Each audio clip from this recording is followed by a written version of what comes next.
दोस्तों स्वागत है आपका रेल अपडेट के एक और फ्रेश एपिसोड में। उम्मीद है आपको वीडियो काफ़ी ज़्यादा पसंद आने वाली है। तो फिलहाल बिना किसी देरी के वीडियो को शुरू कर लेते हैं। लेकिन दोस्तों उससे पहले मेरा नाम है पीयूष और आप देख रहे हैं the rail point YouTube channel. अगर आपने अभी तक चैनल को सब्सक्राइब नहीं किया है तो कर सकते हैं, क्योंकि यहाँ पर आपको ऐसे ही जो डेली वीडियोज़ है वो मिलती रहती हैं। अब बात कर लेते हैं आज की सबसे पहले अपडेट के बारे में, जो कि आती है मुंबई सेंट्रल और छत्रपति महाराज शिवाजी टर्मिनस दोनों ही रेलवे स्टेशन को लेकर। इन दोनों ही रेलवे स्टेशन पर एक नए तरीके की जो व्यवस्था है वो बनने वाली है। अब बात कुछ ऐसी है कि अभी आप जानते हैं कि जो टिकट चेकिंग वगैरह है वो दूर से ही की जा रही है। मतलब आपका जो टिकट है वो हाथ में नहीं ले रहे हैं, टीटी वो दूर से ही देख रहे हैं। तो फिलहाल उसी के चलते अब जो टिकट है उसमें QR कोड भी आ रहा है। तो कुछ इस तरीके की जो प्लानिंग है वो चल रही है कि वहाँ पर जो गेट है वो कुछ इस तरीके से लगाए जाएंगे। जब आप एंट्री करेंगे तो आपके जो टिकट होगा उसमें जो QR कोड होगा वो जो आप वहाँ पर स्कैन करा देंगे, उसके बाद में जो गेट है वो ओपन होगा और आप जो एंट्री है वो कर पाएंगे। तो इसको 1 या 2 महीने में इंप्लीमेंट करने की जो बात है वो चल रही है। फिलहाल जो सबअर्बन ट्रेनें चलती हैं उनके टिकट के लिए कुछ ऐसी व्यवस्था नहीं होगी। ये सिर्फ और सिर्फ उन लोगों के लिए है जो लॉन्ग डिस्टेंस ट्रेनों में जो ट्रैवल है वो कर रहे हैं। तो फिलहाल ये जो अपडेट है वो निकल कर आती है। दोस्तों नेक्स्ट अपडेट के बारे में बात करते हैं। आती है मुजफ्फरपुर जंक्शन से लेकर। मुजफ्फरपुर जंक्शन जो रेलवे स्टेशन है, यहाँ पर जो पार्सल ऑफिस बना हुआ है उसकी जो छत है वो गिर गई है और छत गिरने की वजह से जो वहाँ पर कर्मचारी थे उनको चोट लग गई है।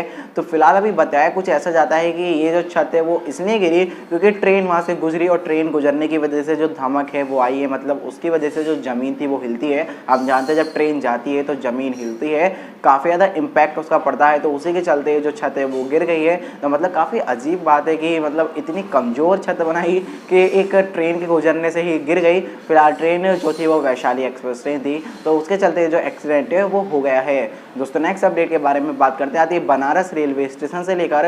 बनारस रेलवे स्टेशन जिसका नाम मंडुआडीह फिर से कर दिया गया, मैंने आपको बताया था अपडेट में। तो फिलहाल अभी अपडेट आती है कि जल्द यहाँ पर बनारस के बोर्ड लग जाएंगे और ये जो बोर्ड है अब के यार जो लगेंगे, यानी कि सिंपल बनारस नहीं लिखा जाएगा, यहाँ पर रिफ्लेक्टर बोर्ड लगेंगे। यानी कि रात में आप जानते हैं जो बोर्ड चमकते हैं, कुछ इस तरीके के जो बोर्ड है वो लगेंगे, जिसके चलते रात में भी काफ़ी अच्छी विजिबिलिटी रहने वाली है। तो ये जो अपडेट है वो निकल कर आती है, आपको जल्द ही बनारस रेलवे स्टेशन के बोर्ड देखने को मिल जाएंगे। दोस्तों नेक्स्ट अपडेट के बारे में बात करते आती है बांद्रा टर्मिनस से लेकर। बांद्रा टर्मिनस पर एक और जो नया FOB है यानी कि फुट ओवर ब्रिज है वो बनाकर तैयार कर दिया गया है। और ये जो फुट ओवर ब्रिज है वो स्टेशन के बिल्कुल सेंट्रल में है, क्योंकि अभी तक बिल्कुल स्टार्ट और एंड में कुछ इस तरीके से FOB थे, बट आपको बिल्कुल सेंट्रल में भी एक FOB देखने को मिल जाएगा। तो ये काफ़ी अच्छी बात सामने निकल कर आती है। आप इसके माध्यम से प्लेटफॉर्म के एक तरफ से दूसरी तरफ, यानी कि एक प्लेटफॉर्म से दूसरे प्लेटफॉर्म ईजिली जा पाएंगे, जिसके चलते आपको जो परेशानी है वो नहीं आएगी। तो फिलहाल इस FOB को खोल दिया गया है। ये जो फुट ओवर ब्रिज है 6 मीटर चौड़ा बनाया गया है। तो यहाँ पर आपको कोई भी जो परेशानी है वो नहीं आएगी, क्योंकि यहाँ पर काफ़ी ज़्यादा भीड़ भाड़ रहती है। तो उसी को ध्यान में रखते हुए काफ़ी चौड़ा इसको बनाया गया है। दोस्तों नेक्स्ट अपडेट के बारे में बात करते आती है जयपुर से लेकर। जयपुर बेसिकली राजस्थान से आपको काफ़ी ज़्यादा जो ट्रेनें हैं वो 1 अक्टूबर से देखने को मिल जाएंगी। 4 ट्रेनें चलाई जा रही है, 4 जोड़ी, यानी कि टोटल मिला के 8 ट्रेनें वो हो जाएंगी, क्योंकि अप और डाउन दोनों नंबर काउंट होते हैं। तो आपको बेसिकली जयपुर की, बीकानेर की, उदयपुर सिटी और अजमेर, इनकी जो कनेक्टिविटी है वो मिलने वाली है। ये कौन कौन सी ट्रेनें हैं वो मैंने डिस्क्रिप्शन में लिख दी है, आप वहाँ से देख सकते हैं। तो ये जो ट्रेनें हैं आपको जल्द ही देखने को मिल जाएगी, बेसिकली 1 अक्टूबर से देखने को मिल जाएगी और आप इनका जो फायदा है वो ले पाएंगे। तो ये काफ़ी अच्छी बात सामने निकल कर आती है। अब जयपुर से भी आपको काफ़ी ज़्यादा जो ट्रेनें हैं वो देखने को मिल जाएंगी कंपेयर टू पहले बहुत ही कम ट्रेनें यहाँ से चल रही थी। दोस्तों नेक्स्ट अपडेट के बारे में बात करते हैं पुरुषोत्तम एक्सप्रेस ट्रेन को लेकर। और पुरुषोत्तम के अलावा कुछ और ट्रेनें, लगभग 3 ट्रेनें और, इन ट्रेनों को वापस से इनके जो रियलिटी में जो इनके डेस्टिनेशन है या फिर हम कहें जो सोर्स है उन पर इन ट्रेनों को पहुंचाया जाएगा। पुरुषोत्तम को अभी तक भुवनेश्वर से चलाया जा रहा था, बट 1 अक्टूबर से ये भी जो ट्रेन है पुरी से चलने वाली है। और इसी तरीके से और बाकी की 3 ट्रेन जो मैंने आपको दिखाई दी इमेज में, ये ट्रेनें भी अब अपने जो रियल सोर्स है और जो रियल इनका डेस्टिनेशन है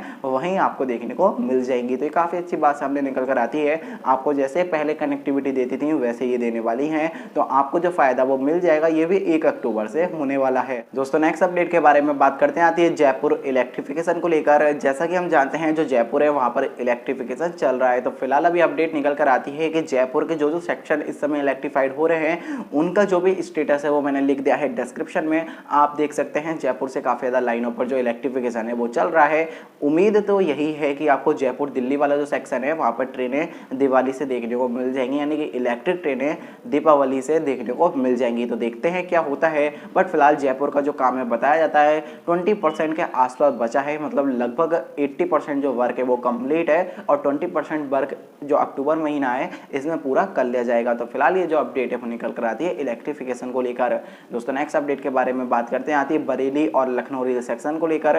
बरेली से लखनऊ जा रही एक गुड्स ट्रेन को 2 लोको पायलट उसके अंदर थे, तो फिलहाल उन्होंने काकोरी रेलवे स्टेशन पर उस ट्रेन को चला दिया। अब बात कुछ ऐसी है कि जो दोनों लोको पायलट थे इन्होंने बरेली से ट्रेन को बोर्ड किया, मतलब उन्होंने बरेली से ट्रेन की कमांड ली, उसके बाद वो ट्रेन को आगे लेकर जाते हैं और काकोरी रेलवे स्टेशन पर उनको खड़ा किया जाता है रेड सिग्नल पर, बट वो रेड सिग्नल को क्रॉस करके ट्रेन को आगे बढ़ा देते हैं। तो फिलहाल ये जो घटना है वो हो गई है, बस जो ट्रेन है वो डिरेल नहीं हुई है, अच्छी बात है, क्योंकि ट्रेन को लूप पर लिया गया था, क्योंकि श्रमजीवी एक्सप्रेस ट्रेन की जो क्रॉसिंग थी वो करानी थी, जिस वजह से ट्रेन को लूप लाइन पर लिया गया था। बट फिलहाल उन्होंने ट्रेन को चला दिया। अब ये क्या गलती हुई, कैसे हुई, वो तो बाद में पता चल ही जाएगा, लेकिन अब जो इनकी जॉब है वो बिल्कुल खतरे में है। इनको मतलब बहुत ज़्यादा चांस है कि अब इनको निकाल ही दिया जाएगा। तो फिलहाल ये जो अपडेट है वो निकल कर आती है, हालांकि कोई बड़ा हादसा नहीं हुआ, यही सबसे अच्छी बात सामने निकल कर आती है। दोस्तों नेक्स्ट अपडेट के बारे में बात करते हैं, आती है पैसेंजर ट्रेन को ही लेकर। मैंने आपको कल की अपडेट में बताया था कि ये जो पैसेंजर ट्रेन चलाई गई है साहिबगंज और क्यूल और जमालपुर इन सबको जो कनेक्ट कर रही है, तो ये जो पैसेंजर ट्रेन थी इनमें बहुत ज़्यादा भीड़ चल रही है। तो फिलहाल ये जो भीड़ है अब उसको थोड़ा सा कंट्रोल में किया जा सकेगा, क्योंकि अभी तक ये जो एमईएमयू ट्रेन चल रही थी वो 8 कोच की थी, बट आपको यह 12 कोच की देखने को मिल जाएगी। तो 4 कोच इसमें बढ़ाए गए हैं, हालांकि मुझे नहीं लगता इसका कुछ भी फायदा होगा, बट देखते हैं कितना फायदा होगा, क्योंकि जो पैसेंजर ट्रेनें हैं उस पर लोग ज़्यादा डिपेंड रहते हैं और जो बाकी के पैसेंजर ट्रेनें बंद हैं तो उसका डायरेक्टली इम्पैक्ट हमें इस वाली ट्रेनों पे देखने को मिल रहा है। यह सबसे अच्छा तो यही रहता कि जो ट्रेन है वही बढ़ा दी जाए, यानी कि जो पैसेंजर ट्रेनें हैं वही बढ़ा दी जाए कंपेयर टू कोच, क्योंकि कोच तो बढ़ जाएंगे तो और अच्छी बात है, बट कुछ पैसेंजर ट्रेनें और बढ़ जाए तो सब कुछ ठीक हो सकता है। तो नेक्स्ट अपडेट के बारे में बात करते हैं, आती है दुमका और रामपुर हाट रेल सेक्शन को लेकर। दुमका रामपुर हाट रेल सेक्शन पर जो इलेक्ट्रिफिकेशन है वो काफ़ी तेज़ी से चल रहा है और बताया जाता है कि जनवरी 2021 में आपको यहाँ पर इलेक्ट्रिक ट्रेनों का जो संचालन है वो होता हुआ देख सकता है। तो फिलहाल देखते हैं ऐसा होता है या नहीं होता। फिलहाल जो डेडलाइन है वो तो फरवरी है, फरवरी 2021, बट उससे पहले ये कंप्लीट हो जाए और आपको इलेक्ट्रिक ट्रेनें देखने को मिल जाए तो बहुत ही अच्छी बात होगी। आप देखते हैं रियल क्या होने वाला है। फिलहाल ये जो अपडेट है वो निकल कर आती है। दोस्तों नेक्स्ट अपडेट के बारे में बात करते हैं, आती है मुंगेर से लेकर।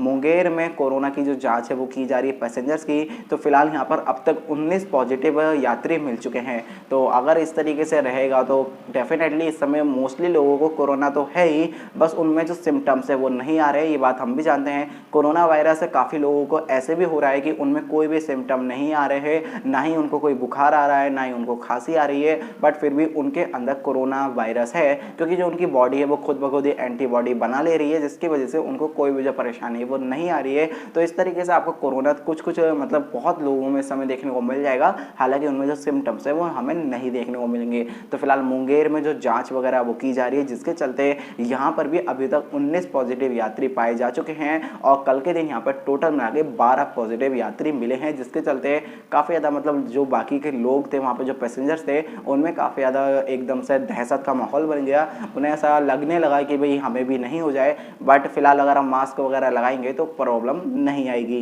दोस्तों नेक्स्ट अपडेट के बारे में बात करते हैं, आती है दरभंगा और समस्तीपुर रेल सेक्शन को लेकर।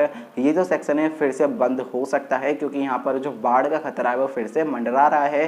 तो फिलहाल यहाँ पर जो पानी का स्तर है वो फिर से बढ़ गया है। ये वही है हाया घाट वाला सेक्शन जो मैंने आपको पहले भी बताया था बंद हुआ था। तो यहाँ पर अभी भी जो जल स्तर है वो बढ़ गया है, जिसके चलते पॉसिबिलिटी है कि ये जो सेक्शन है वो आपको फिर से बंद होता हुआ दिख जाए। देखते हैं क्या होता है। फिलहाल तो अभी जो सेक्शन है वो चल रहा है, बट यहाँ पर जो बाढ़ की स्थिति है वो बनी हुई है। दोस्तों नेक्स्ट अपडेट के बारे में बात करते हैं, आती है यूडीएफ को लेकर। मैंने आपको बताया था अपनी पिछली अपडेटों में कि रेलवे यूजर डेवलपमेंट फीस लेने वाला है। तो ये जो फीस है इसकी कुछ वैल्यूज अभी निकल कर आती हैं कि आपको ये मतलब 40 रुपये से लेकर 10 रुपये तक देखने को मिल सकता है। अगर आप एसी फर्स्ट क्लास का टिकट कराएंगे तो उसमें आपको 35 रुपये से लेकर 40 रुपये तक ये जो फीस है वो इंक्लूड दिख सकती है। इसी तरीके से अगर आप सेकंड क्लास का टिकट कराएंगे तो वो 30 रुपीज़ के आसपास आपको देखने को मिल जाएगी, और अगर आप थर्ड क्लास का टिकट कराएंगे तो आपको वो 30 से लेकर 25 के बीच में देखने को मिल सकती है। तो कुछ इस तरीके की जो वैल्यूज है वो बताई गई हैं। साथ ही 10 रुपये स्लीपर क्लास के लिए डिसाइड की गई है। तो स्लीपर क्लास का अगर आप टिकट कराएंगे तो उसमें आपको 10 रुपये एक्स्ट्रा चार्ज देना होगा। इस तरीके से जो बात है वो बताई गई है।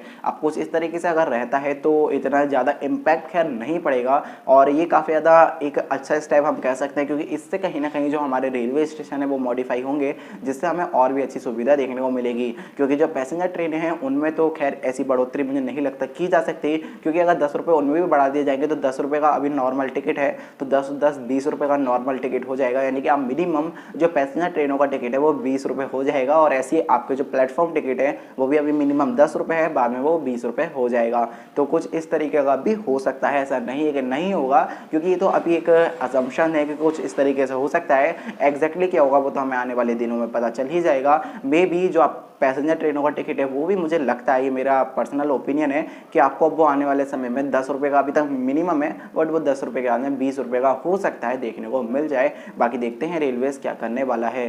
दोस्तों नेक्स्ट अपडेट के बारे में बात करते हैं, आती है पेंट्री कार को लेकर।